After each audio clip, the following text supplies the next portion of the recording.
mbokk taalibe yi teew ñoo ngi leen di nuyu bu baax a baax leen siyaare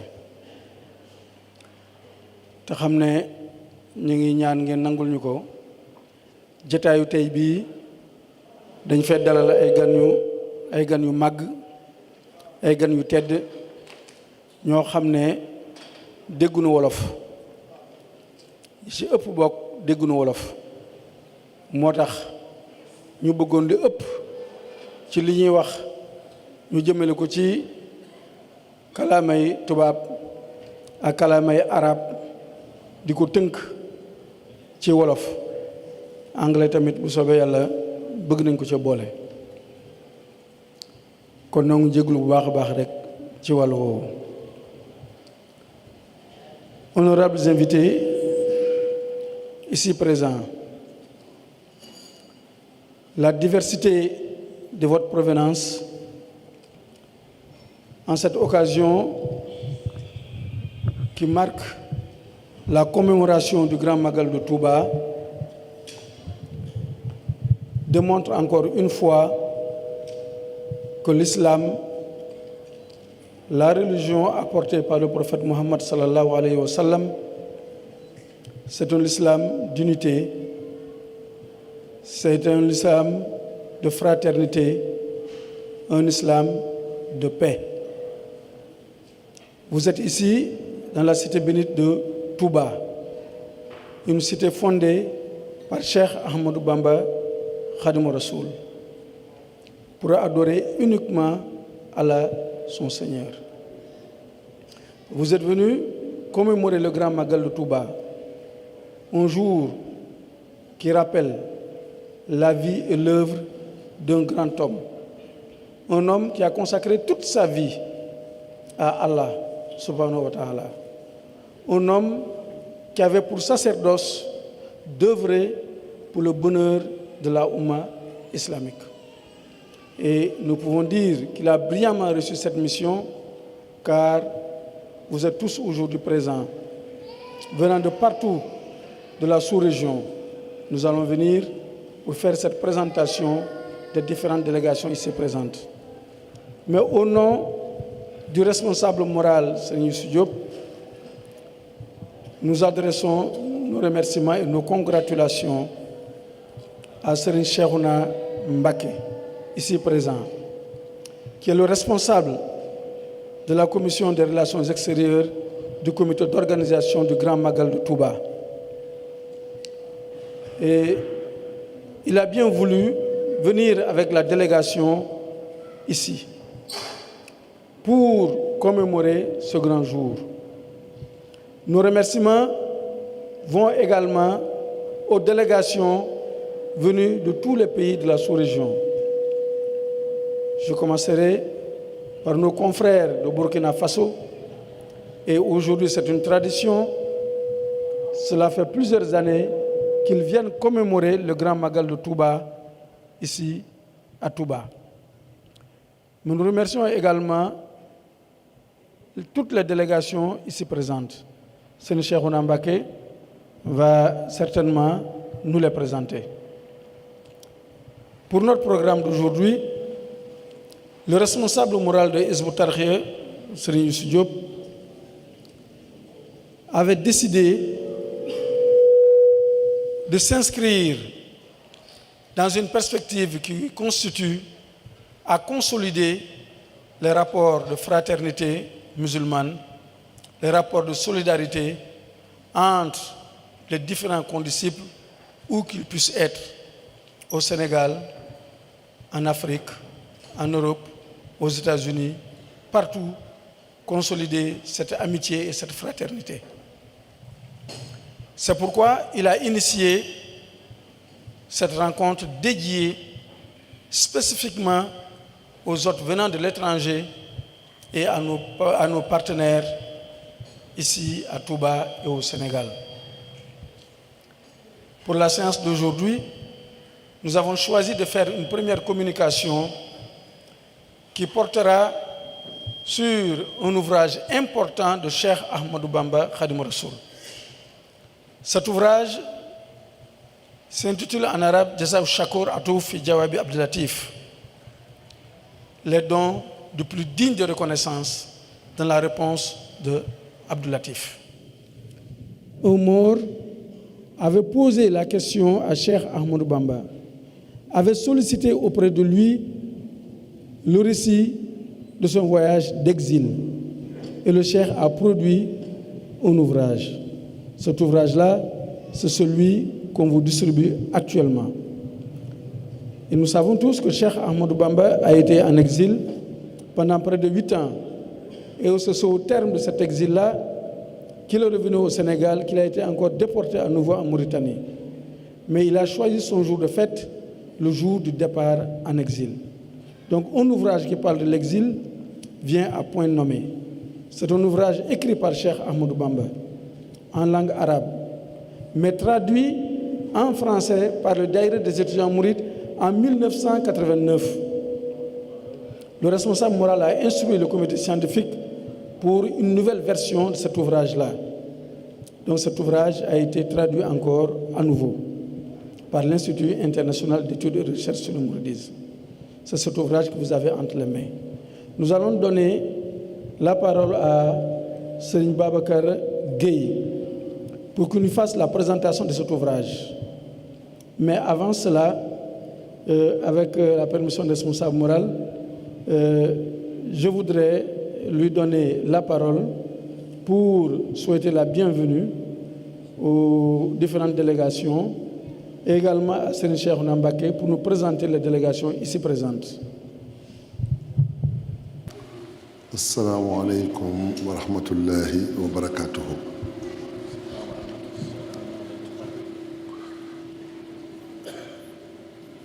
Nous adressons nos salutations les plus distinguées à nos honorables venus de partout à travers le monde pour un seul objectif: communier avec la communauté mouride et toute la communauté musulmane en ce jour d'action de grâce pour la seule gloire de Dieu. C'est un jour d'action de grâce pour toute la communauté musulmane. Vous vous êtes déplacés, vous avez traversé des horizons lointains, vous avez parcouru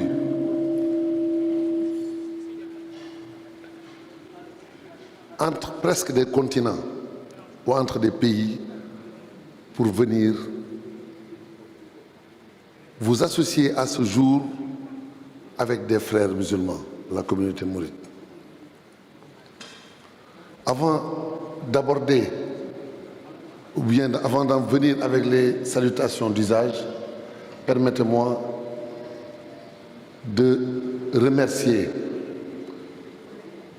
une haute autorité ici présente, Monsieur le ministre Mohamed Koné, qui vient du pays frère du Mali.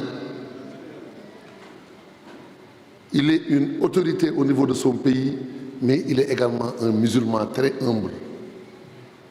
Il est un musulman très humble qui est venu en toute simplicité pour venir partager la ferveur, la foi avec les frères musulmans du Sénégal.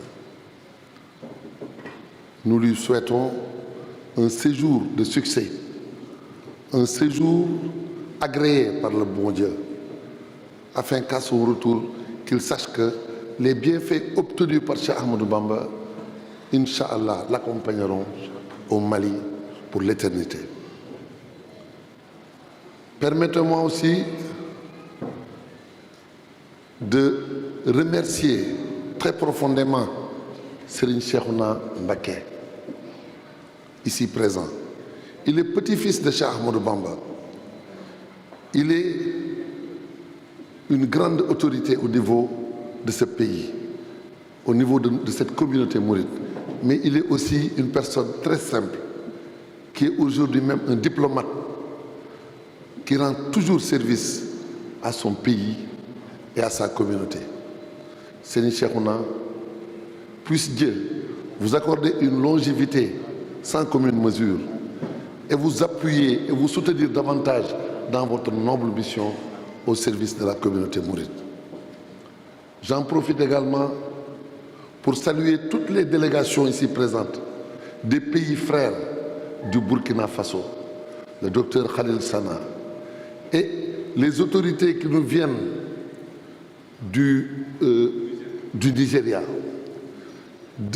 des dignitaires religieux qui nous viennent du Nigeria pour confirmer encore, comme le faisait l'honorable cheikh qui nous venait du Nigeria à Kano, le cheikh Karibullah, comme il le faisait, pour montrer que le peuple frère du Nigeria et le peuple frère du Sénégal, le peuple frère du Burkina, le peuple frère de la Côte d'Ivoire, le peuple frère du Mali, nous sommes tous une seule et même communauté. Nos valeurs sont communes. Nous partageons le même héritage. C'est un héritage qui consolide la fraternité musulmane, qui n'accepte pas l'exclusion, qui n'accepte pas d'offenser quelqu'un ou bien de le considérer comme un ennemi. Non, nous n'avons que 4 ennemis, nous enseigne le cheikh. Nous tous, nous n'avons que 4 ennemis. Qui sont-ils? Fanafsu wal khalqu wa shaytanu qad faragu min qasdi durriya li dunya btaghat salama. Celui qui se sépare de ses 4 ennemis, il va considérer tous les musulmans comme des frères. Mais celui qui ne se sépare pas de ses 4 ennemis va toujours voir ses intérêts bassement matériels pour voir avec qui il va pactiser et qui il considérera comme un ennemi. Le bas monde, l'âme charnelle,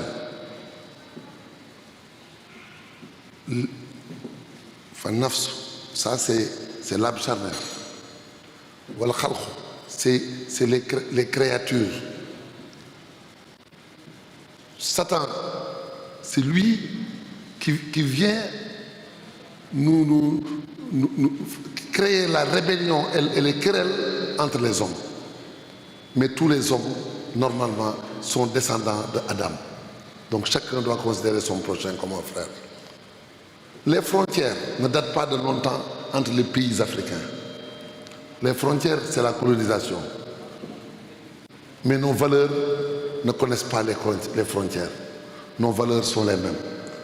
Donc, nous vous remercions, mais nous prions également pour que le Seigneur vous accorde sa miséricorde, son pardon, son soutien, afin que, quand vous retournerez dans vos pays respectifs, vous connaissiez toujours le succès et l'absolution des péchés et la miséricorde divine qui accorde le paradis ici-bas et dans l'au-delà.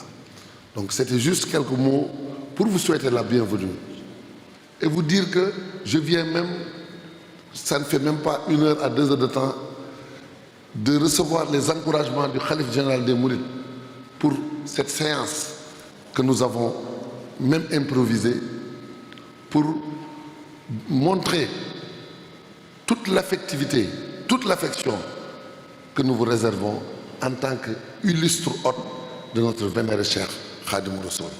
Jazakumullahu khairan la yufariqukum kama bikum khaba kazzabun wa sajjan. Merci. Merci beaucoup, le responsable moral de Hizbut Tarqiyyah, Seigneur Atou Diagne. Nous allons laisser la parole à Serigne Youssou Diop. Nous allons laisser la parole à Seigneur Mor Diakhaté qui va nous faire la traduction en arabe. Bismillahir Rahmanir Rahim.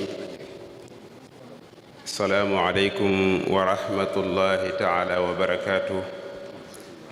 ضيوفنا الكرام الحاضرون والحاضرات في هذه المدينة المحروسة وفي هذا المقر أي مقر حزب الترقية في هذه الأيام المباركة، أيام ذكرى منفى الشيخ القديم إلى الغيبة البحرية، أي يوم شكر ورضاء بنعمة الله.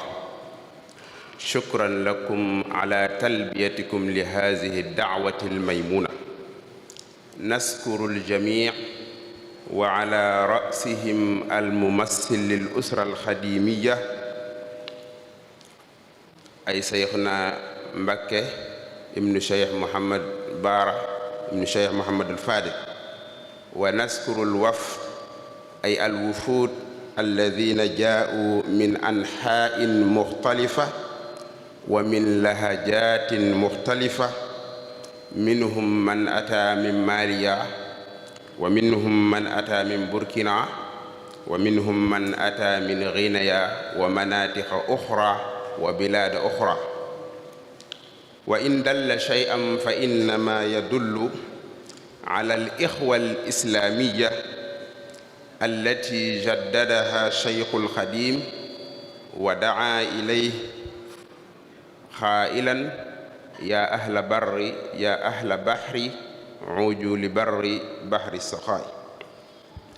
وخوفا من الإطال ربما سيقوم شيخنا بتقديم الوفد الذي جاء معه وبكلمة المسؤول الخلقي لهذه الجمعية، جمعية حزب الترقية.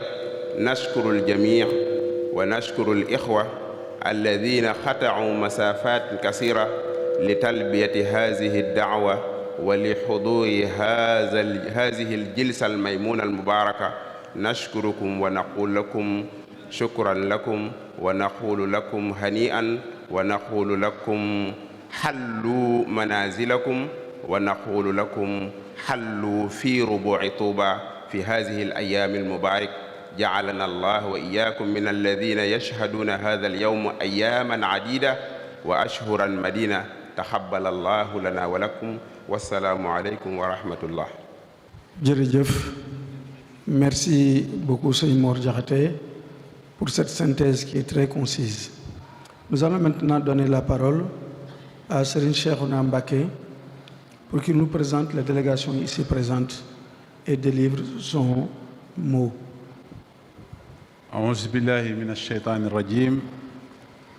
بسم الله الرحمن الرحيم، والصلاة والسلام على أشرف الأنبياء والمرسلين سيدنا محمد وعلى آله وصحبه وسلم تسليما كثيرا. نتشرف بحضور هذه الحفلة المباركة مع أحبائنا وأصدقائنا وإخواننا بتنظيم من هذا الجمع المبارك، دائرة حزب الترقية التي منذ نشأته تقوم بأنشطة تشرف الإسلام والمسلمين والعالم جميعا. Nous sommes très honorés d'être ici aujourd'hui dans cette rencontre qui marque la célébration du départ à l'exil de Cheikh Ahmadou Bamba. Donc, avec nos amis et frères des pays frères et les disciples de Cheikh Ahmadou Bamba de partout dans le monde. We are very pleased to be here today with you to this avenue, and we are very pleased to meet our brothers and sisters from different countries, from Nigeria, from Mali, from Ivory Coast, Côte d'Ivoire, and from Guinea, from Italy, from France, and we are celebrating this great event, the departure of Sheikh Ahmad Bamba to the exile.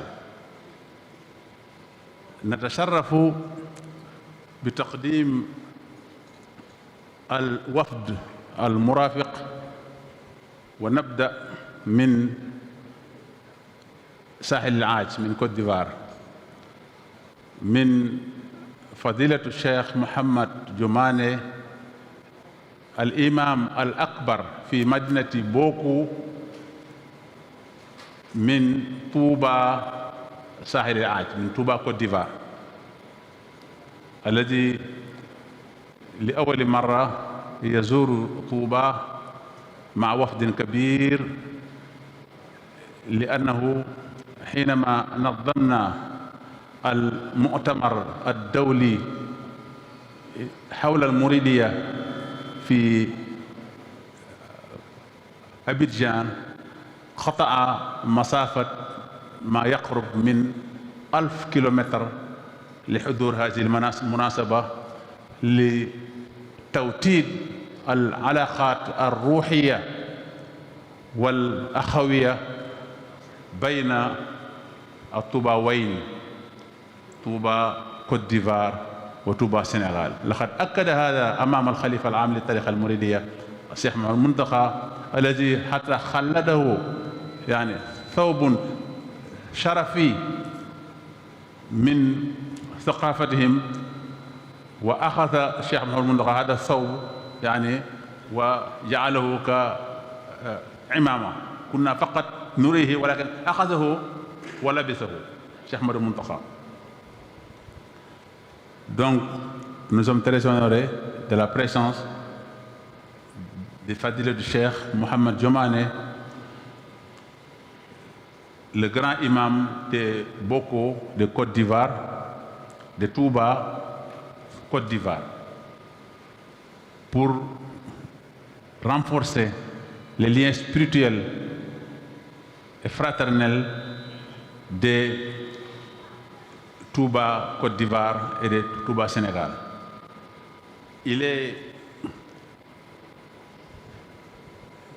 Sa délégation compose donc une délégation de Cheikh Daba. Cheikh Daba qui a visité Touba à 2 ou 3 reprises. Donc il est un grand chef et un grand chef religieux et coutumier que moi je l'ai visité chez lui à Abidjan. Il m'a dit que 90% des habits qu'il porte depuis sa première visite, c'est Baylat, donc que porte l'Hizbut Tarqiyyah. Donc c'est Cheikh Zakaria qui représente Cheikh Daba. Il y a Kone Issa, il y a Cheikh Djomane qui est donc à la tête de la délégation, et il y a Djomane Daouda, il y a Samba Djanifaba, il y a Seth Gueye, Ndiaye Mamadou Ndiaye et son épouse. Il y a aussi Diabaté Mamadou et son épouse, Bamba Abou, Bakayoko Daouda, Ben, Koulibaly Mamadou. Et Bamba Moussa, qui est l'entrepreneur donc des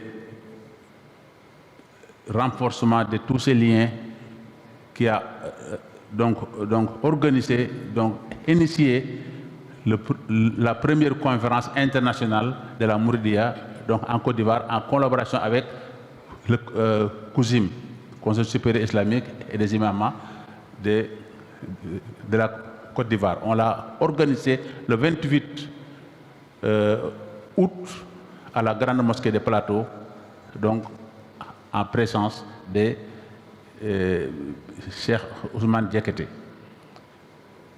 Et l'imam Daouda aussi présent est l'imam de la mosquée Touba Darou Salam de Yopougon, qui est aussi donc un grand érudit et un grand allié de la Mouridia, qui a fait l'allégeance aussi donc à la Mouridia, qu'on va confirmer, Inch'Allah, donc à Cheikh Mountakha, parce que moi, comme c'est Cheikh Mountakha qui m'a envoyé à lui représenter, il a fait l'allégeance, mais c'était donc un simple représentant qu'on va aller confirmer ici, Inch'Allah, demain, avec Cheikh Mountakha.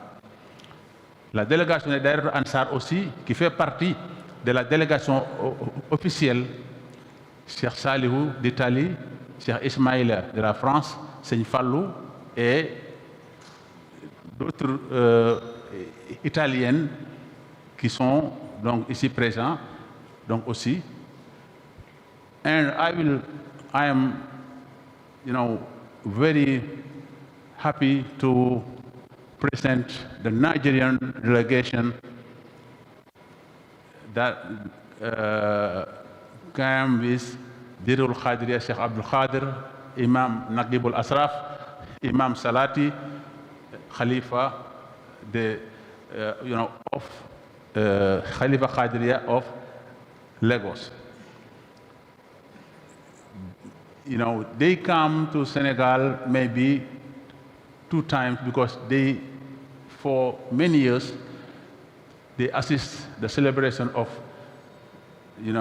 the Magal, the Great Magal, and the Kazu Rajab.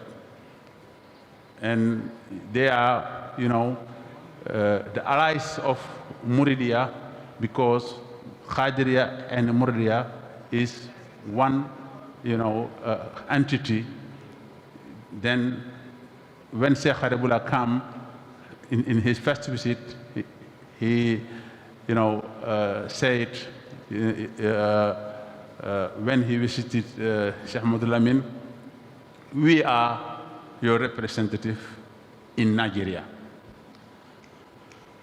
So we are very pleased, very grateful to him. And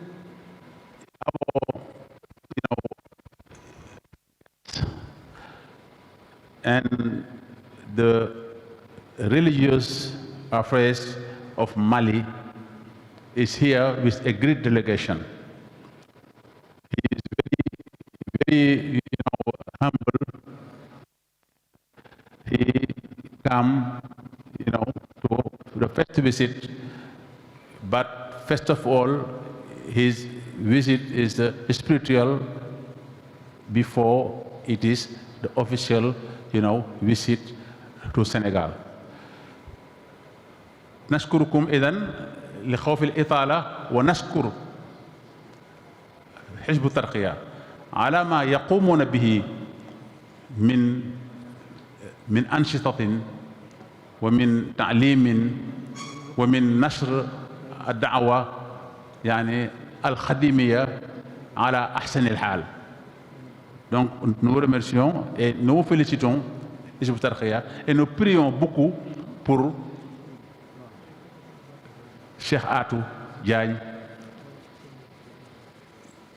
qui nous a quittés, et nous prions pour Cheikh Youssou Diop qui prend le relais, que Allah couronne toutes ces entreprises de succès avec l'ensemble des Daïra Hizb ut-Tarqiyyah.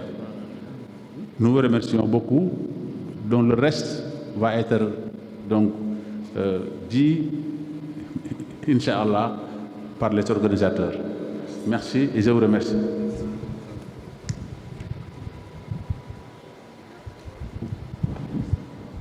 Jërëjëf Sëñ Cheikhouna, merci beaucoup Sëñ Cheikhouna. Nous allons maintenant donner la parole à Serigne Sidi Omar Mbacké, qui est également un petit-fils de Cheikh Ahmadou Bamba et qui est un conseiller responsable moral des Hizb ut-Tarqiyyah Youssou Diop. Il est également le directeur de l'éducation. Il est en charge de toutes les affaires religieuses au sein de Hizb ut-Tarqiyyah. Il va faire une communication en arabe et ensuite nous allons essayer de la traduire en français. wa sallallahu wa sallama ala sayyidina wa mawlana muhammadin wa ala alihi wa sahbihi wa qadimi. Assalaamu aleykum wa rahmatullahi taala wa barakatuhu. Nuxayyikum wa nuraxibu bikum wa naskurukum ala xudurikum maana fi hazihi alxaflati alkarima wa bi hazihi almunasabati alazima alazizati alayna wa nuridu bi ixtisaar bi kalimatin wajiza an nuzakkira asbaab aw sabab min asbaab hazihi alxafla aw sabab min asbaab إحياء وذكرى هذا اليوم العظيم.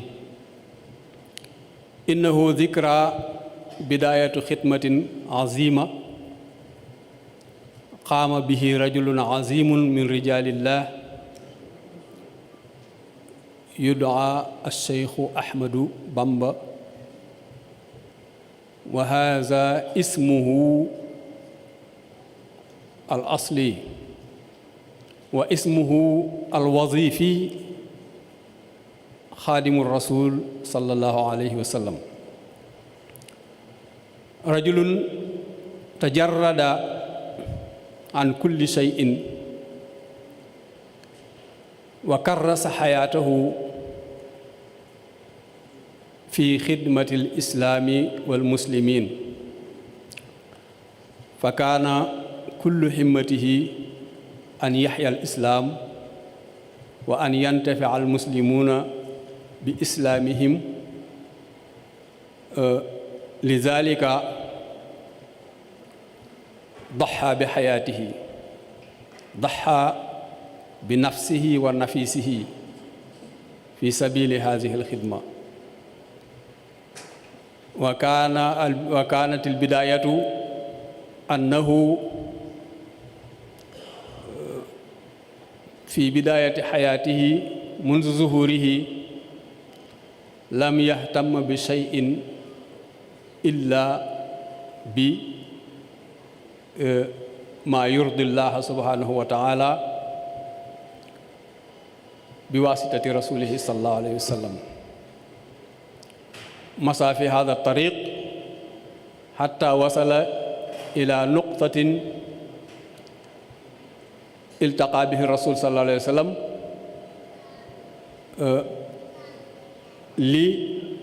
لإكرامه،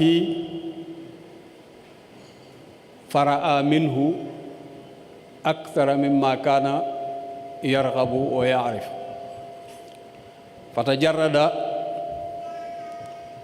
وتشمر من جديد لخدمته صلى الله عليه وسلم. لذلك بدأت الخدمة بالغيبة البحرية. الغيبة البحرية أو ما يعرف بالمنفى إلى الغابون حدث عظيم أحيا به الله الإسلام حتى يومنا هذا. وتجسم الشيخ كثيرا من الصعوبات والمتاعب والمحن في سبيل ذلك، حتى أنه يقول بعد انطلاقه: قصوري خلت والأهل عني تفرقت لمدح الذي عنه المديح قصير. وقال في مناسبة آخر: محبتي المختار سيدنا حب المغاني والأهلين والولدا دمي وأهلي وأولادي الفداء له عبدا خديما له مذ كان لي سندا. وهذا شيء قليل مما نستطيع أن نعرف به مستوى تفانيه في خدمة الرسول صلى الله عليه وسلم. ترك أهله وأولاده وتلاميذه، وكان في ذلك الوقت قد بلغ مبلغا كبيرا أو مبلغا لم يبلغه أحد من أهل زمانه، ففيما بينه وبين ربه كان مرتبته تبلغ مرتبة قطب الزمان، لأن النبي صلى الله عليه وسلم لما زاره في بيته قال له لقد جئتك لأعطيك مرتبة قطب الزمان. فقال له الشيخ أنا أرغب في أكثر من ذلك، أريد أن أكون ممن يكونون معك ولا يفارقونك أبدا. فقال له الرسول صلى الله عليه وسلم هؤلاء الذين معي هم الذين جاهدوا في بدر، وهذا الجهاد وهذا القتال قد مضى لا يمكن استدراكه. فقال له الشيخ على أي حال أنا أرغب في ذلك. فقال له صلى الله عليه وسلم سيكون ثمن ذلك باهظا، سيكون جملة من المحن والمتاعب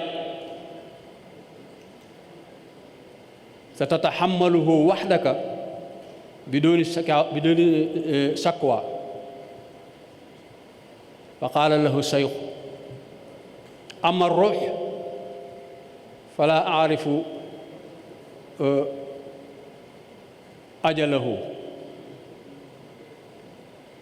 فإذا كان روحي معي سأتحمل كل مشقة في سبيل ذلك، أنا مستعد لتحمل كل المشقات.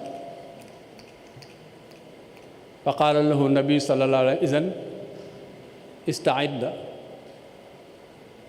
لذلك خرج من توبة هذه بعد تأسيسه، فذهب إلى قرية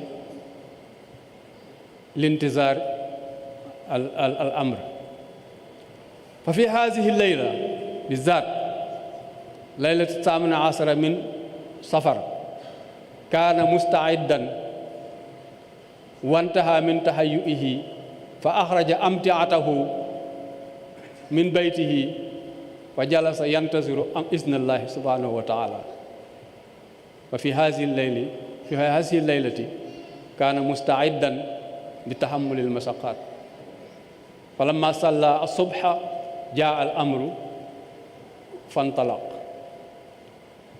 لم يعد إلى توبة، وإنما تحمل المشقة فانتقل إلى جيول ثم إلى سان لوي ثم إلى دكار ثم إلى الغابون. 7 سنوات أو 8 سنوات إلا قليلا كما قال، 8 حجر إلا قليلا. ثم بعد ذلك انتقل إلى موريتانيا ثم إلى تشين ثم إلى جربل. كل هذه 33 سنة في يد المستعمر، كان معهم في الظاهر وكان مع الله في الباطن. لذلك قال أسير مع الأبرار حين أسير wa zanna al ida anni hunaka asiru zannu annahum anni asirun fi aydihim walakinni kuntu asiru ma al abrar hazihi shay'un qalilun uridu biha tazkir ahamiyata hadha al hafl wa ahamiyata hadha al yawm liyakuna dhalika zadan lana fi hadhihi al laylati wa fi ihyaihi wa fi ihya'i al yawmi kulliha li anna fi dhalika ihya'un lil islam fa hadha al yawm yawmu 'idin lil islam kullihi yawmu 'idin lil muslimina kullihim li anna fi hadha al yawm intasara al islam ala al kufr wa assalamu alaykum wa rahmatullahi wa barakatuh. Nous allons donner la parole à Cheikh Mor Diakhaté qui va faire la synthèse en wolof.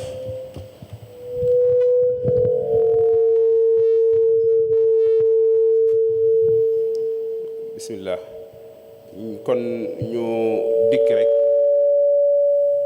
ci gàttal ci kàddu yi nga xam ni Sëriñ Sidi Mbàkke doon na ko yëkkati te mu jëm ci kàddu yoo xam ni day fàttali rek njariñal bis bi ak sabab si nga xam ni moo tax ñu dajale mbooloo mi ngir fàttali leen soloy boobu bis ak njariñ yi ci nekk mu wax ni dafay bis boo xam ni bisub fàttaliku la ak bisub sant yàlla di bis bu màgg boo xam ni jëmm ju tedd moom moo ko taxawal moom it la suñ boroom teg ay nattu ci boobu bis ndax jëmm jooju aw turam mi ngi tuddoon Ahmadou Bamba waaye li ko may tur wi mu amee muy liggéey katu yonent bi sallallahu alayhi wa sallam mi ngi ko amee ci bii bis di fukki fan ak juróom-ñett ci weeru safar mu waxit ni sëriñ la boo xam ni wala kilifa la woon goo xam ni dafa jaay ak dundam gépp jaay jëmmam futteeku ci lépp luy poñaxitum àdduna wagu it wala wàcc ngir dajanteeg noonu jamonoom ngir it am loo xam ni kenn amu ko woon ba looloo waral bis bi ñu koy tuddee tukki géej gi wala ñu koy tuddee yóbbu gi ñu yóbbu woon sëriñ bi Gabon muy tukki it boo xam ni bu màgg la boo xam ni jaar na ci barab yu bari yoo xam ni teg nañ ko fa ay nattu teg nañ ko fa it loo xam ni egg na ci génne ak ruux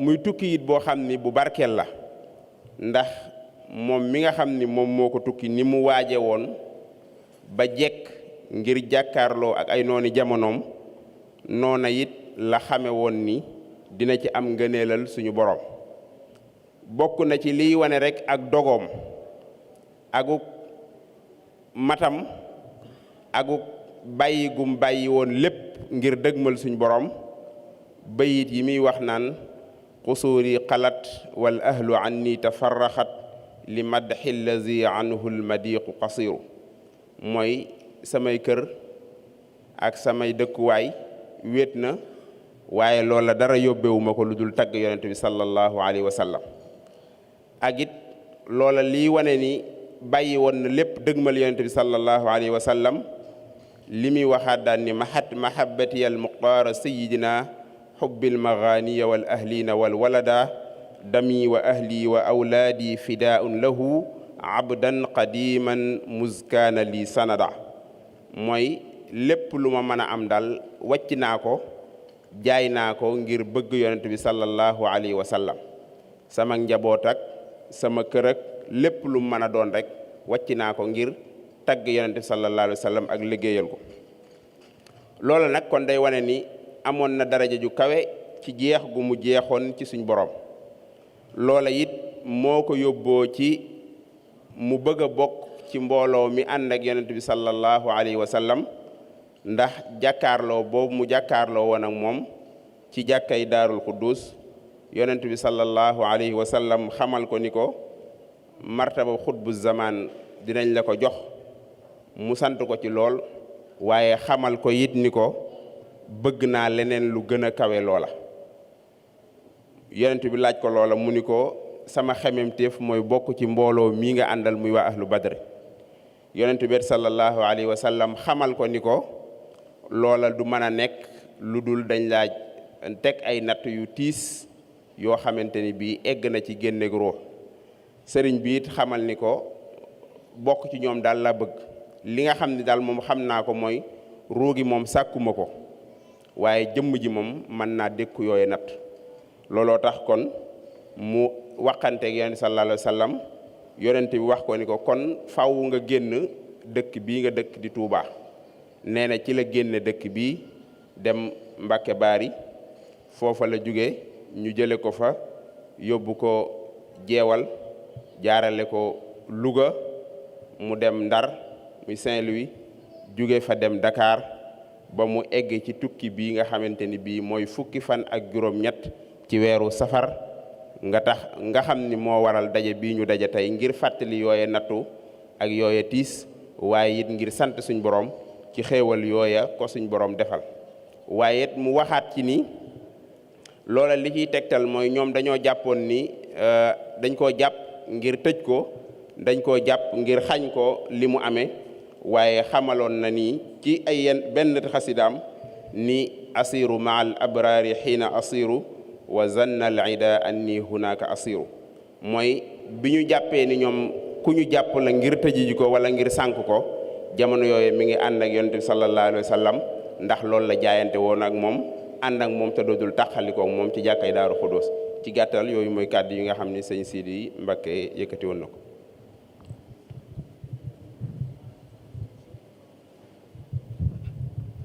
jërëjëf sëñ Mor Diakhaté ci tënk yi nous allons passer la parole au docteur Khalid Sana, Saïfallah Khalid Sana. C'est un grand cheikh, un grand docteur qui nous vient du Burkina Faso.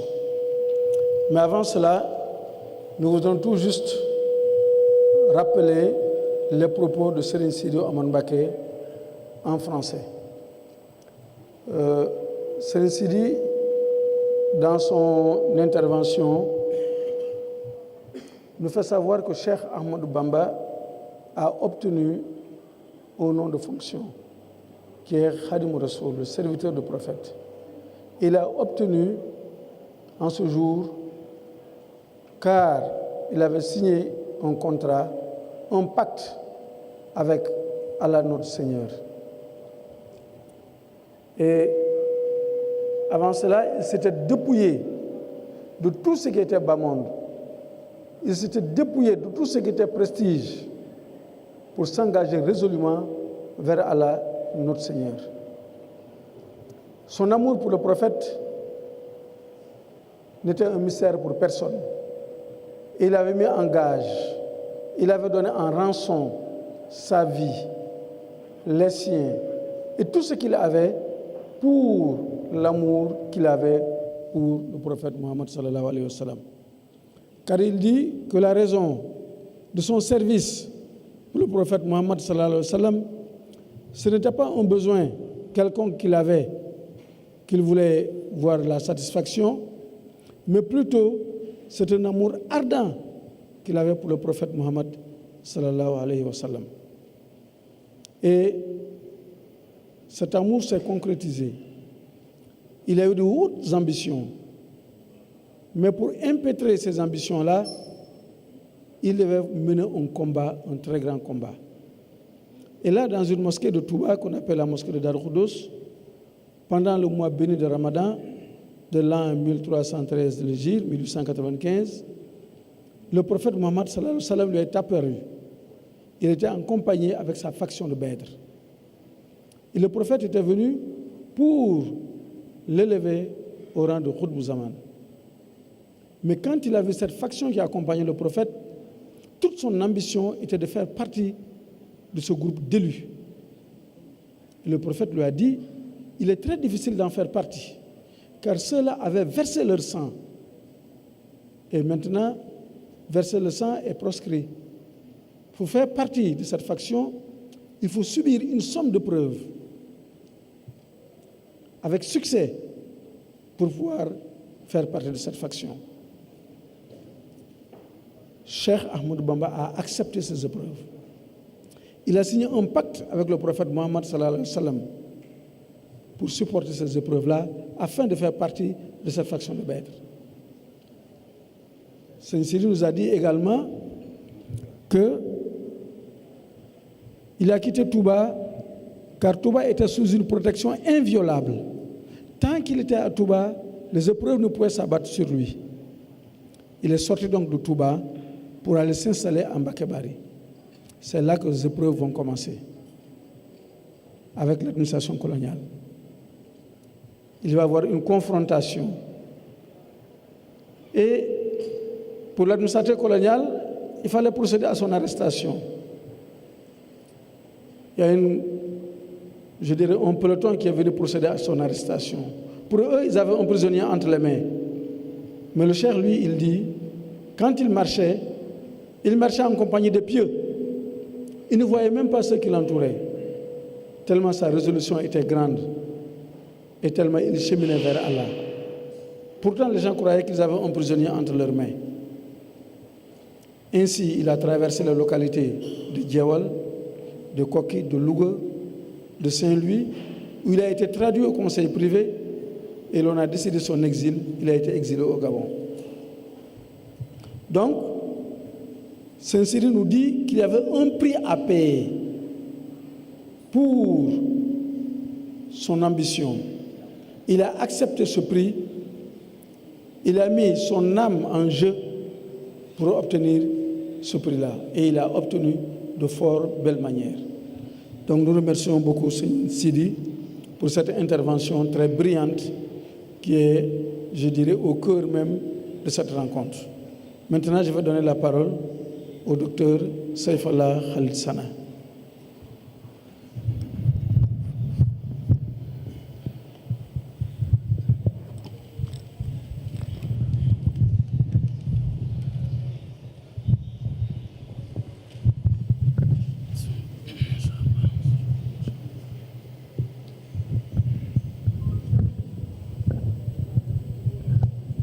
بسم الله الرحمن الرحيم الحمد لله رب العالمين والصلاة والسلام الأتمان الأكملان الأعطران الأنوران الأشرقان على سيدنا محمد قطب فلك الجمال وعين حضرة الجلال وعلى آله وصحابته المصابيح الغرر ورضي الله عن الشيخ الخديم ذلكم العارف الغارف عليه وابل رحمات الله وعن جميع خلفائه ومقدميه ومريديه ومحبيه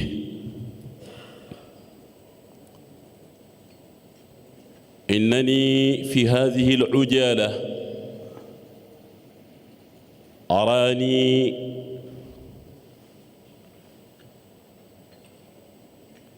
في هذا الحضور الكريم وجوها لامعة دعاة إلى الله بارزة نجوما ساطعة فلا يخطر لي إلا أن أقول لله قوم إذا حلوا بمنزلة حل السرور وسار الجود إنسار وتحيا بهم كل أرض ينزلون بها كأنهم في بقاع الأرض أمطار ونورهم يهتدي الساري لرؤيته كأنهم في ظلام الليل أقمار وتشتهي العين منهم منظرا حسنا كأنهم في عيون الناس أزهار لا أوحش الله ربعا من زيارتكم يا من لكم في الحشا والقلب تذكار إن الإنسان الزائر لمدينة طوبى المحروسة لا يقدر إلا أن يتمثل قول القائل أمر على الديار ديار ليلى أقبل ذا الجدار وذا الجدار وما حب الديار شغفن قلبي ولكن حب من سكن الديار فهذه الديار تذكرنا برجال صدقوا ما عاهدوا الله عليه فمنهم من قضى نحبه ومنهم من ينتظر وما بدلوا تبديلا تذكرنا هذه المدينة برجل باع نفسه لله رخيصة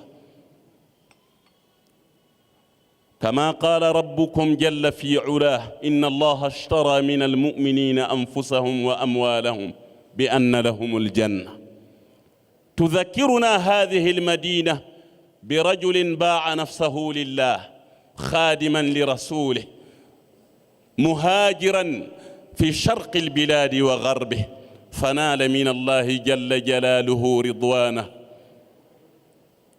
تذكرنا هذه المدينة برجل ذي همة أحيا الأمة بهمته العالية وعالم ذو همة يحيي أمة على قدر أهل العزم تأتي العزائم وتأتي على قدر الكرام المكارم وتكبر في عين الصغير صغارها وتصغر في عين العظيم العظائم تذكرنا برجل قال يوما سبب غيبتي أن الله أراد أن أنال منه جاها وأن أكون شافعا لقومي وأن أكون خادما في الدوم تذكرنا برجل خاف الله فخاف منه كل شيء فقال ممتثلا وحيثما تخف إلهك الأحد يخفك من خوفكه كل أحد رجل تذكرنا برجل استطاع أن يبقي حاله في مريديه فلا يزال حيا في قلوب مريديه بعد انتقاله ب100 عام فورث مريديه وتلامذته حاله وأخلاقه وعلمه فلا ترى في مدينة طوبى شابا ولا شابة إلا وهو أحمد بامبا الصغير أو الصغيرة إن قدرة الشيخ قدرة العارف بالله نقل حاله إلى مريديه لدليل قاطع على قربه من الله تبارك وتعالى إنني في هذه العجالة لا يسعني إلا أن أقول في الفقيد عن فقيد الأمة الشيخ آتون جاي الذي انتقل إلى جوار ربه مخلصا لربه ولشيخه وأستاذه مورثا خليفة أسدا في الإخلاص والجهود ومن حوله إخوة صالحون نجوم سماء كلما غار كوكب بدا كوكب تأوي إليه كواكب إذا سيد منا خلا قام سيد قؤول لما قال الكرام فعول أسأل الله أن يمد في عمر الشيخ يوسف جوب وفي إخوته الذين أحاطوا به كالنجوم أسأل الله أن يأخذ بأيديهم إلى ما فيه الخير المطلق أن يأخذ بأيديهم إلى إحياء نهج الشيخ الخديم وأن يثلج فيهم قلب الشيخ الخديم إنه ولي ذلك والقادر عليه أسأل الله تبارك وتعالى أن يجعل جمعنا هذا جمعا مرحوما مباركا وتفرقنا من بعده تفرقا معصوما وأنقل إليكم سلاما من بوركينا فاسو سلاما لو رفع إلى السماء لكان قمرا منيرا ولو نزل إلى الأرض لكساها سندسا وحريرا ولو مزج بماء البحار لجعل الملح الأجاج عذبا فراتا سلسبيلا والسلام عليكم ورحمة الله وبركاته.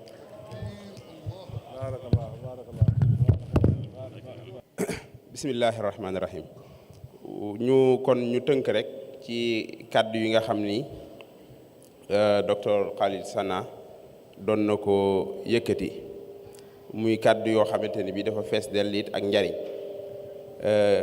ginnaaw bi nga xamante ni bi sant na suñ borom ci cant gi mu yellool ak xeeti sant yi nga xamante ni bi am na ko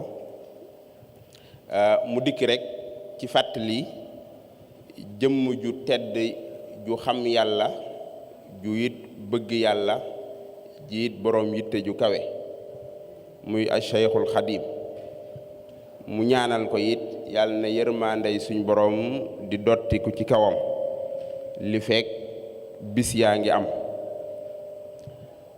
mu fàttaliwaat it ni kooku di Cheikhul Xadim dafa bokk ci gaay yi nga xam ni woykat ba daf doon wax ni am na gaay yoo xam ni suñu wàccee ci yenn barab yi wala suñu fa teewee yërmaandey suñ boroom yi dafay wàcc xéewali suñ boroom ya dafay wàcc te du fa jugeeti ba faw mu ni sëriñ bi dafa bokk ci ñooña bi ci desit mu waxaat ci daraja ji nga xamante ni beet sëriñ bi am na ko ak dëkk bii nga xamante ni bii di Tuuba mu fàttaliwaat it benn waxkat bu waxoon ni damay romb ay barab di nuyu barab ya ñu jàpp ni barab yaa tax may nuyoo waaye ña dëkk ca barab ya ma tax di nuyoo ña dëkk ca barab ya laa fonk ba tax saa su ma fi rombee ma bàyyi leen xel kon nee na it fonk gi mu fonk waa Tuubaa moo tax saa su fi dikkee di yëkkati yooyu kàddu di fàttali it ni sëriñ bi dafa nekkoon koo xam ni daa bokk ci gaay yàlla yooyu nga xam ni suñ borom dafa waxoon ni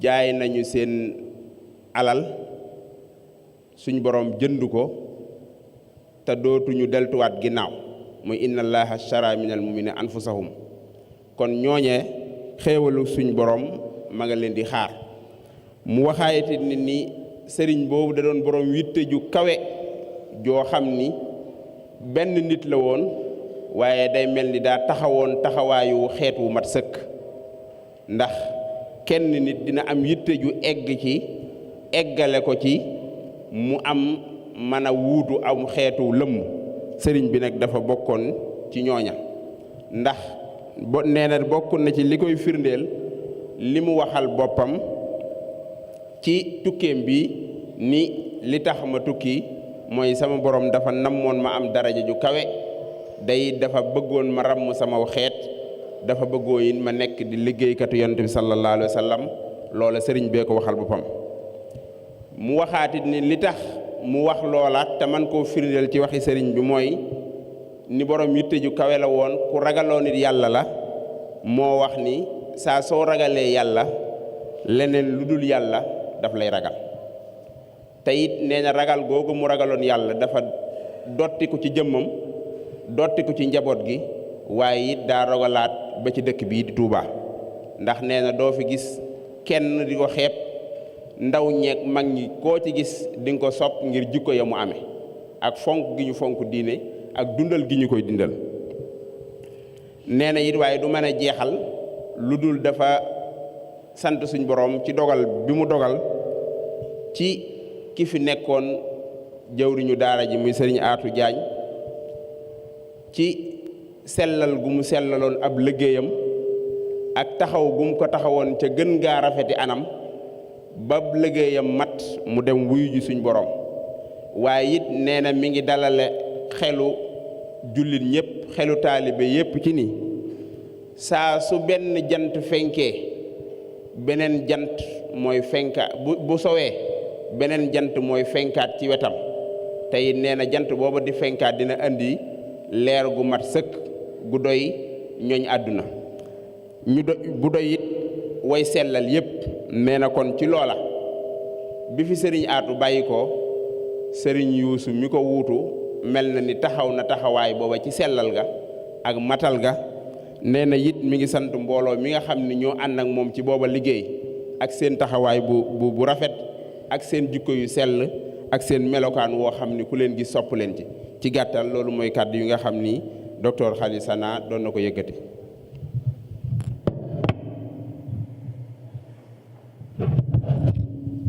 jërëjëf sëñ Mor Diakhaté. Donc le docteur Khalil Sana a axé ses propos d'abord sur une action de grâce sincère qu'il rend à Dieu subhanahu wa ta'ala. Et il nous a entretenu de Cheikh Ahmadou Bamba, de ses rapports avec Allah le Très-Haut. Il a rappelé un verset du Coran dans lequel il est dit que les croyants ont signé une transaction avec Allah le Très-Haut. Ils ont mis à disposition leur vie et leurs biens. Et il nous dit que Cheikh Ahmadou Bamba est de cette trempe de croyants qui ont respecté de fort belle manière cette transaction signée avec Allah, notre Seigneur. Il a rappelé l'ambition, la ferveur hautement élevée de Cheikh Ahmadou Bamba dans sa mission. Son ambition, quand il allait à l'exil, était d'être celui-là qui, au terme de sa mission, sera comme un soleil au firmament pour apporter à la communauté du prophète Mohammed sallallahu alayhi wa sallam bonheur et soulagement. Il nous dit également que Cheikh Ahmadou Bamba était imbu d'une crainte révérentielle qui faisait qu'il ne voyait rien d'autre que Dieu, mais également que toute chose dans laquelle on ne trouvait pas Allah notre Seigneur s'éloignait de lui. Il a montré également que Cheikh Ahmadou Bamba œuvrait uniquement pour l'islam. Il n'a jamais outrepassé ce champ islamique. Enfin, il a rendu un hommage au défunt responsable moral, Serigne Atou Diagne, plus à lui accorder encore davantage de miséricorde. Et il a dit que chaque fois qu'un crépuscule se profile, aussitôt une autre aurore arrive. Donc Serigne Atou est parti, mais il a laissé encore une aurore pleine d'espoir en Serigne Youssou Diop qui perpétue bien cet héritage. Il a prié Allah pour que cela perdure et à jamais que cet héritage aille encore haut dans le ciel. Voilà donc les propos du docteur Khalil Sana. Je vais donner la parole à Serigne Youssou Diop. Il va faire une intervention dans ce sens. Je vais juste intervenir dans le sens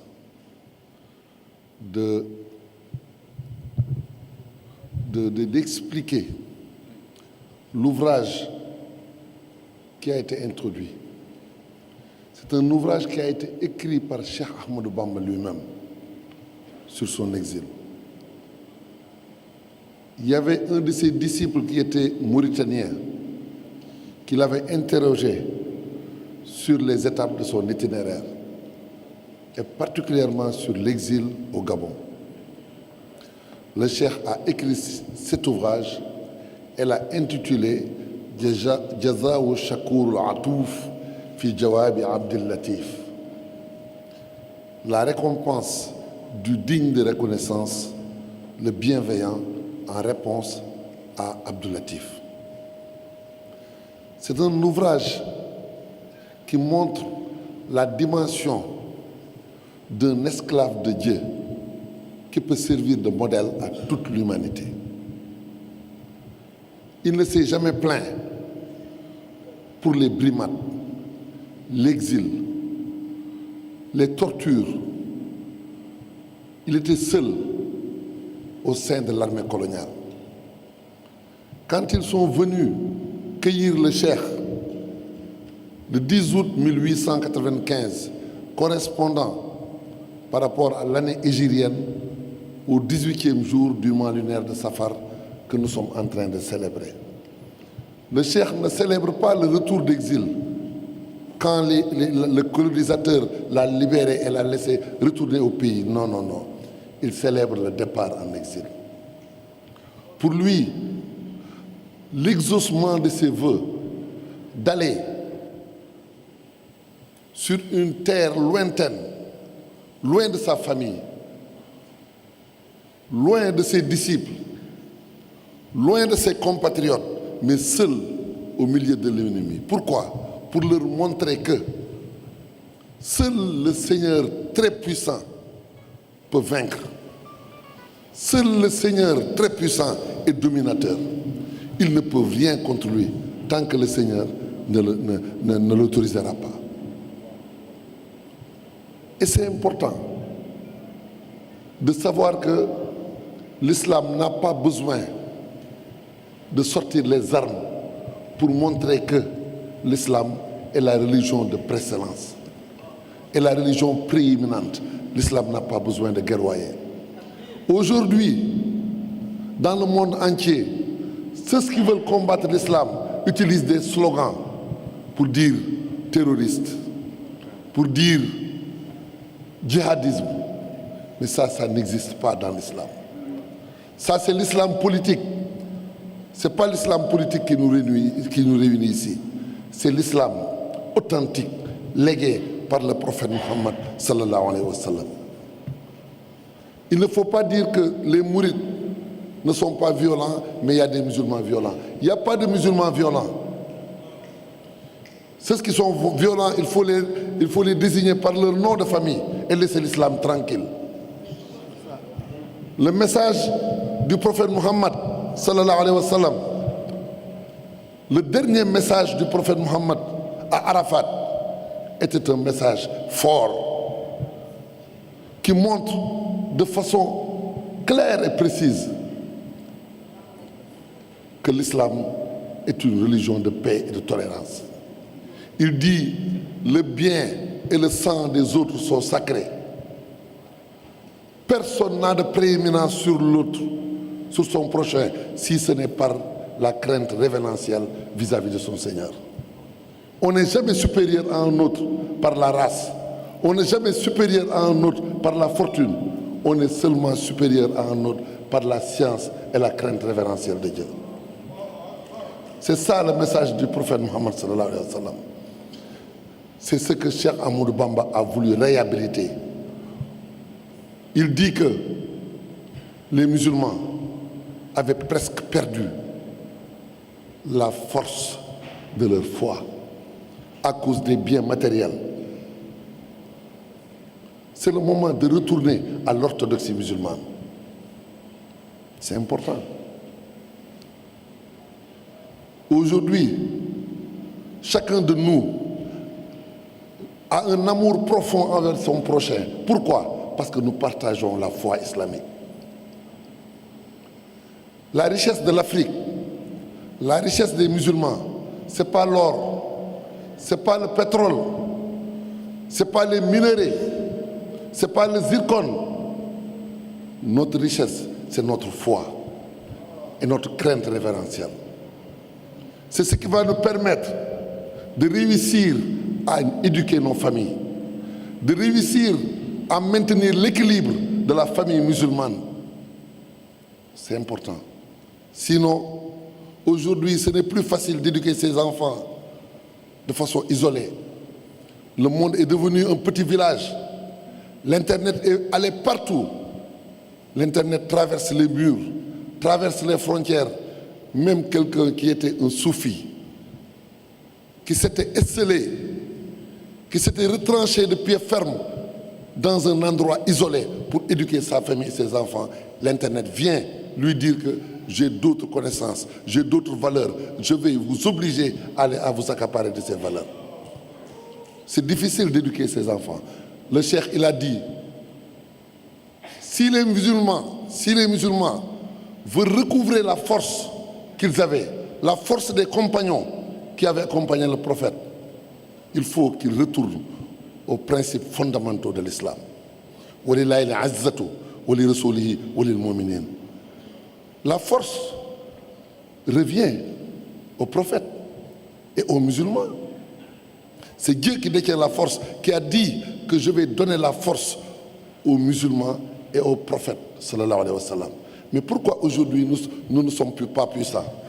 Le Seigneur, ce qu'il a dit, il ne l'a pas fait? Oui. Tout ce qu'il dit, il le fait. Inna Allah la yakhlifu wa'da. Tout ce qu'il dit, il le fait. Donc où est le problème?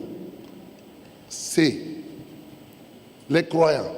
Ils doivent voir est-ce qu'ils sont véritablement des croyants.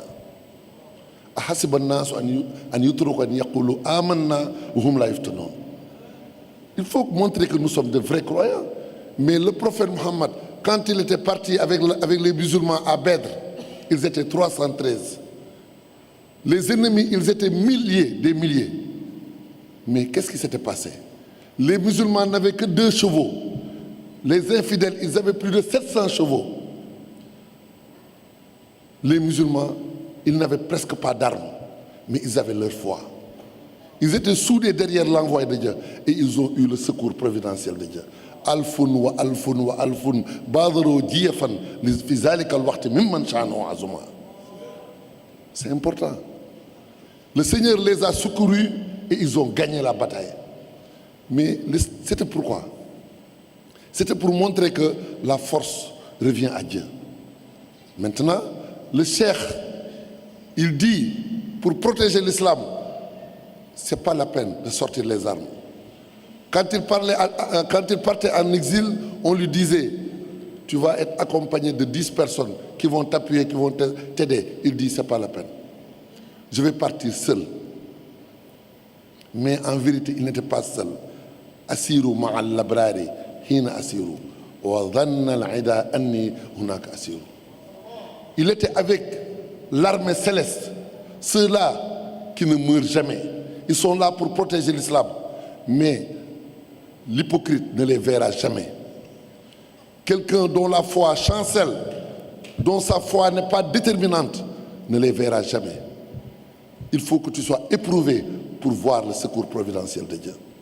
Pour montrer qu'en vérité, tu es prêt à supporter tout pour la seule face de Dieu. C'est ça l'islam. Ça, nous le partageons tous. Maintenant, le cheikh est parti. On a attaché le cheikh, comme le faisaient les Romains, sur un arbre. Un poteau d'exécution avec 13 personnes. 13 soldats avec leur chef. Pour l'exécuter physiquement, c'était au Gabon. Lui, il dit Wahab lil Wahabu fi thulatha ma yukhjulu al-hashrata wa salasa. Wahab lil Wahabu fi thulatha fi yawmi thulatha ma yukhjulu al-hashrata wa salasa. Ils n'ont pas réussi à l'exterminer. Mais pourquoi? Parce que le Seigneur l'a secouru. Il dit en un mot Man dhanna ghayra Allahi yughni aw yadur fa dhaka fi darini zu kaddin wa dur. Celui qui croit qu'il y a un être humain, qui qu'il soit, une créature, qui qu'elle soit, qui peut aider ou qui peut éliminer ou bien, je veux dire, qui peut créer, humilier ou créer un dommage. Il dit, quand tu penses que quelqu'un peut t'aider ou bien te créer un ou bien te causer du tort. Voilà, c'est la traduction la plus fidèle. Si tu crois que quelqu'un peut t'aider ou bien te causer du tort, tu as perdu la foi. Et tu ne cesseras d'être dans le chagrin et la difficulté, ici-bas et dans l'au-delà. C'est ça l'enseignement du cheikh. Un jour, il a réuni tous les disciples pour leur dire personne d'entre vous ne peut aider ou bien causer du tort. Chacun n'a qu'à se retourner contre lui-même pour vaincre ses ennemis. C'est important. Nous ne sommes pas ennemis entre nous. Même si quelqu'un, tu penses qu'il est ton ennemi, sache que c'est Satan. Si tu réussis à vaincre Satan, tu verras que cette personne est ton allié, mais n'est pas ton ennemi. Donc, je vais essayer de résumer. Quand le cheikh est parti en exil, on a essayé de l'exécuter, ils n'ont pas pu. On a creusé une tombe, ou bien un puits, ou bien un trou très profond. On a enseveli le cheikh. Quand ils sont retournés, ils ont vu le cheikh sur place. Ils l'ont amené, ils lui ont dit, vous n'allez pas prier dans le bateau. Alors que c'était l'heure de prière. Il dit, le Seigneur, c'est celui qui peut dompter la terre, afin que la terre ne cause pas de tort. Il peut également dompter la mer. Je n'ai pas le droit de rater la prière. Le cheikh a prié sur l'océan. Il a prié sur l'océan. Ça c'est faman yulqini fil bahri rauman li ghurbati fa li min ilahi rawdu fi kulli aylami. Rawd, c'est le Seigneur qui peut dompter tout. Donc pourquoi les saints pouvaient même prier sur le ciel? Ils savent qu'il n'y a pas d'obstacle. L'obstacle, il faut dompter son âme charnelle. C'est le bas monde qui nous a privés de tous les pouvoirs que nous détenions auprès de notre Seigneur. Il faut se battre. Le véritable combattant, ce n'est pas quelqu'un qui sait tuer son prochain pour montrer que je suis brave. Le cheikh, il dit non, il n'est pas un combattant. Le soldat qui, le jour des affrontements, peut tuer plusieurs personnes et montrer que moi je suis un vrai combattant. Le cheikh lui dit, tu n'es pas un vrai combattant. ليس الشجاع الذي يحمي فوارسه يوم الطعان إذا ما الحرب تستهل ولكن من حد طرفا أو ثنى قدما عن المعاصي فذاك الفارس البطل. فذاك الفارس البطل. C'est important.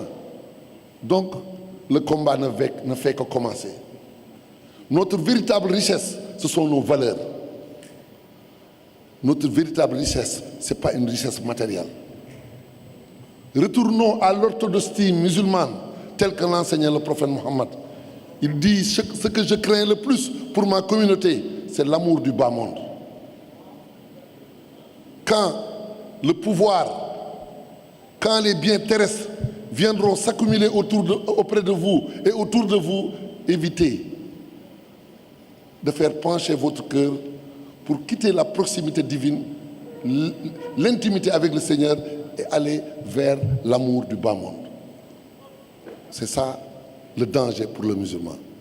Nous remercions nos frères musulmans, nos frères de la sous-région, africains, avec qui nous partageons des valeurs, mais avec qui également nous partageons la peau noire. Ceux également qui ont d'autres couleurs et avec qui nous partageons le même cœur, les mêmes croyances. Nous sommes avec eux des frères, ici-bas et dans l'au-delà. Le prophète avait dit, il n'y a pas de prééminence entre les hommes, si ce n'est par la foi et la crainte révérentielle de Dieu. C'est un jour, aujourd'hui, l'exiguïté du temps ne nous permet pas d'aller outre mesure dans le sujet. Mais nous vous offrons cet ouvrage que vous allez lire de façon posée pour mieux comprendre et appréhender la dimension de l'homme, qui n'est pas un homme pour le Sénégal, qui n'est pas un homme pour l'Afrique, qui est un homme pour l'humanité toute entière. Son nom de fonction, ce n'était pas Cheikh Ahmadou Bamba. Son nom de fonction interpelle tous les musulmans. Khadimu Rasulillahi sallallahu alayhi wa sallam. Shahidtu anna Allah rabbul khalq wa anna Ahmad rasulul haq. C'était ça. Il ne parlait pas aux Wolof, il ne parlait pas aux Sénégalais, il ne parlait pas aux Africains, il parlait aux musulmans du monde entier. D'ailleurs, il a écrit tous ses ouvrages en arabe. Maintenant, vous allez nous faire l'honneur de donner quelques cadeaux aux éminentes autorités qui sont là parmi nous. Cheikh Mamadou Mourtada, la délégation qui vient accompagner notre cheikh, vraiment, c'est un soulagement, c'est des encouragements, c'est une force spirituelle qu'il vient renforcer chez nous. Le cheikh du Burkina, notre frère, notre cheikh, notre ami et l'ami du Khalif général du Mouride. C'est lui, Saïf Allah. C'est lui qui, dans beaucoup de pays africains, en Turquie, dans beaucoup de pays arabes, il est en train de brandir l'arme du savoir pour édifier les musulmans, pour les aider à comprendre le message de Cheikh Ahmadou Bamba. Dans des stades qui réunissent des milliers de personnes, il leur délivre des messages où il y a même des gens qui tombent en transe par amour pour Cheikh Ahmadou Bamba et qui ne peuvent pas parler wolof ou bien qui ne sont jamais venus au Sénégal. Le docteur Khalil Sana, nous vous remercions très profondément. Monsieur le ministre Mohamed, nous vous remercions également très profondément. Je voulais juste, c'est le docteur Mohamed Koné, il est le ministre chargé des affaires religieuses du Mali. Il est chargé du culte et des coutumes. Nous le remercions profondément d'avoir quitté son pays, mais aussi nous prions pour que l'instabilité quitte définitivement le Mali. La paix et la stabilité s'installent définitivement au Mali, mais aussi dans toute la sous-région, mais aussi dans toute l'Afrique, dans tous les pays musulmans, afin que les gens puissent découvrir que ce n'est pas dans les tiraillements, dans les combats, qu'on peut établir la paix. Il faut laisser chacun vouer à son Seigneur le culte qu'il veut lui vouer, de façon libre et indépendante. Lakum dinukum waliya din. Donc, excusez-moi pour ce discours qui a été un peu long, mais je tenais beaucoup à montrer l'attachement que j'ai envers vous et la considération que j'ai pour cette instance qui nous réunit en ce moment qui est très solennel. C'est un moment qui symbolise un jour d'indépendance pour nous. Parce que l'indépendance pour nous, ce n'est pas de quitter la France pour être dans d'autres mains. Ce n'est pas ça l'indépendance. Pour nous, l'indépendance, c'est de quitter les 4 ennemis qui ont ruiné notre vie. Et cette indépendance, c'est Cheikh Ahmadou Bamba qui nous l'a accordée. Il nous a montré notre véritable identité. Il nous a ramené les valeurs islamiques authentiques. C'est lui-là, c'est lui notre libérateur. C'est important donc qu'en ce jour, qui symbolise beaucoup de choses pour nous, nous soyons très comblés. Nous l'avons dit au Khalif, Cheikh Mamadou Muntaha, qui m'a demandé qui m'a posé beaucoup de questions par rapport à cette instance et qui a montré sa satisfaction par rapport à ce que nous sommes en train de faire. Puisse Dieu vous rétribuer abondamment, surabondamment à votre retour et vous appuyer, vous soutenir dans tous vos projets.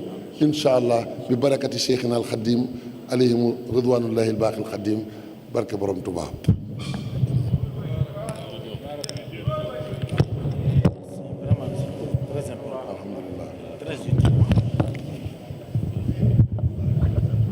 Jërëjëf. Merci beaucoup, Seigneur Youssou, le responsable moral des Hizbut-Tarqiyyah. Dans notre chronogramme, nous avions prévu une synthèse de l'ouvrage d'Isaou Chakour, mais avec le temps, et surtout avec la synthèse que vient de faire Seigneur Youssou, nous allons faire l'économie. Et nous allons passer à la remise de ces distinctions dont il a parlé tout à l'heure. Nous avons une liste qui est un peu longue. Nous allons procéder à une remise très symbolique et ensuite nous allons poursuivre. Car Seigneur Youssou a prévu une réception en l'honneur des hôtes. Et la première distinction que nous allons donner, elle reviendra au docteur Khalid Sana. Et c'est le responsable moral, Seigneur Youssou Diop, qui va avoir l'honneur de lui donner cette distinction. Takbir, takbir. Donc, tout ceci pour consolider les liens de fraternité, d'amitié entre le Burkina Faso et le Sénégal. Djeredjef, merci beaucoup. Et la deuxième distinction que nous allons remettre reviendra à notre confrère, le ministre du Mali. Et nous allons demander à Serigne Cheikhouna Mbacké de remettre cette distinction à l'honorable invité, Monsieur le ministre. Serigne Cheikhouna Mbacké remet la distinction au docteur Mahamadou Koné, qui est le ministre des Affaires religieuses et du culte et des coutumes au Mali. Merci, Monsieur le ministre. Merci pour votre présence à Touba. Qu'Allah, par votre présence, réconforte la Oumma du prophète Mohammed sallallahu alayhi wa sallam. Nous allons également remettre une distinction à Serigne Sidi Omar Mbacké. Serigne Sidi Omar Mbacké, nous l'avons dit tout à l'heure, c'est une autorité religieuse parmi nous, mais il se comporte en disciple. Et de tous les combats que nous menons, combat pour le savoir, pour bouter l'ignorance loin de nous, il est toujours au premier rang. Et donc c'est avec honneur que nous allons remettre cette distinction.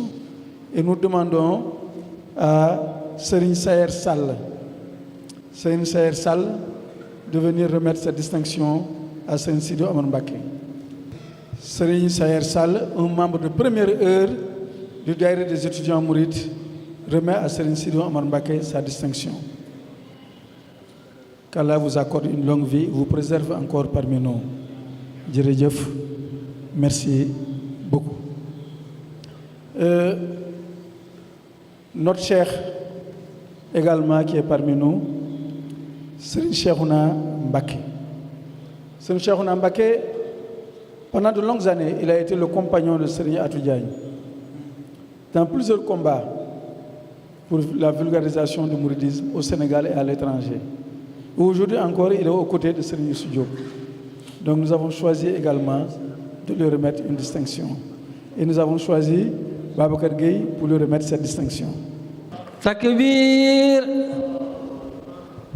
Djeredjef, merci beaucoup Serigne Cheikhouna Mbacké, merci également Serigne Babacar. Puisse Allah consolider nos rapports de fraternité, d'amitié et de solidarité. Merci beaucoup.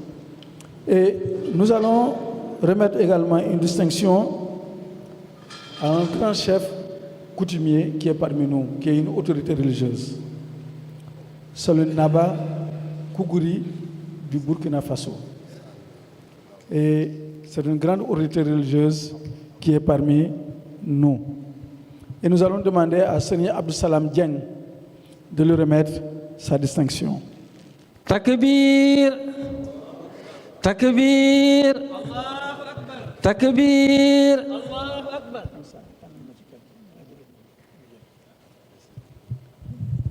Djeredjef, merci beaucoup pour cette présence ici au Sénégal.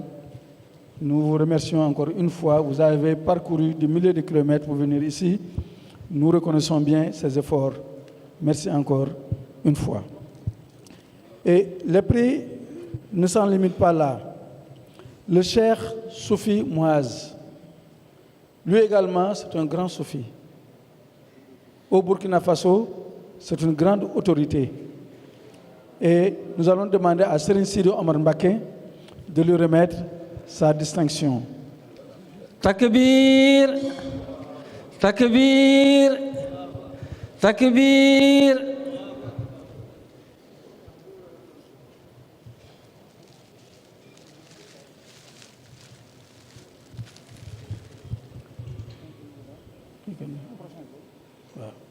Nous allons continuer toujours dans cette remise de distinction très symbolique. Vous savez, le khalife général des Mourides, qui est, je dirais, un régulateur social, le khalife général des Mourides, qui, par la grâce d'Allah, est un réconciliateur dans son rôle de stabilisateur de la société, il n'aime pas voir deux personnes qui ont des bisbilles.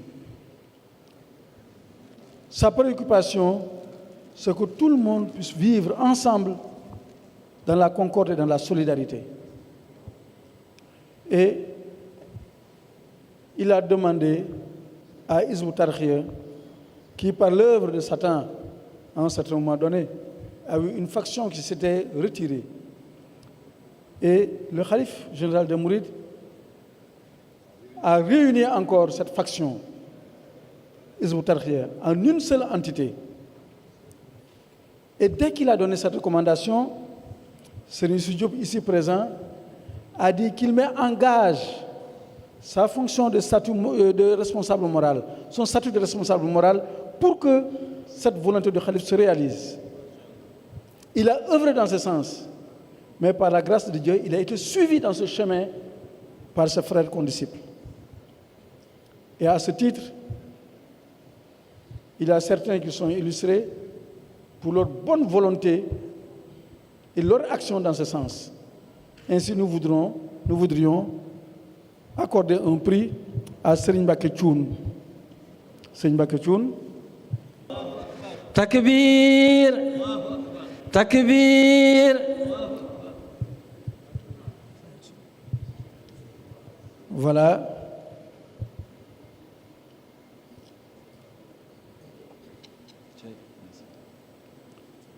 Il y a également un autre qui s'est distingué dans ce sens. C'est Serigne Mayacine Seck. Serigne Mayacine Seck ñoo ngi sàkku mu teew ci jataay bi ci yitte ak pas-pas bi nga xam ne waxtu wu nekk wane na ko ci wàllu woowu. Takbir, kon sëñ takbir, ñu ngi lay sant bu baax. takbir. Allahu akbar. ci taxawaay bi ak yitte ji ak pas-pas bi magu murit la. jërëjëf murit péri ngi nii jërëjëf voilà. Donc Serigne Saliou Mbacké de l'association Ansar, et voilà nos confrères et condisciples musulmans.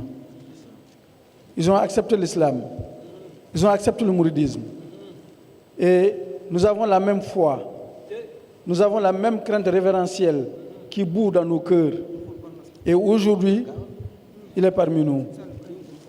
Oui. Donc nous demandons à Serigne Modou Samb de venir lui remettre également sa distinction. Donc, Takbir, Allahu akbar. Takbir, Allahu akbar. Takbir, Allahu akbar.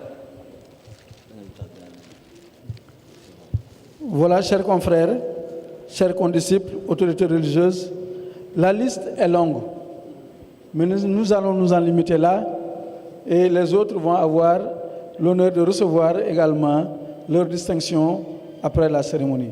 Nous demandons donc aux membres et résidents de faire place à nos hôtes, et nous vous disons, vous êtes chez vous. Ce dîner, c'est le khalife général des Mourides qui vous l'offre. C'est Serigne Youssou Diop qui représente le khalife général des Mourides, qui est informé de votre présence ici, derrière Serigne Cheikhouna. Il est informé de cela. Donc, bismillah. Nous vous remercions beaucoup.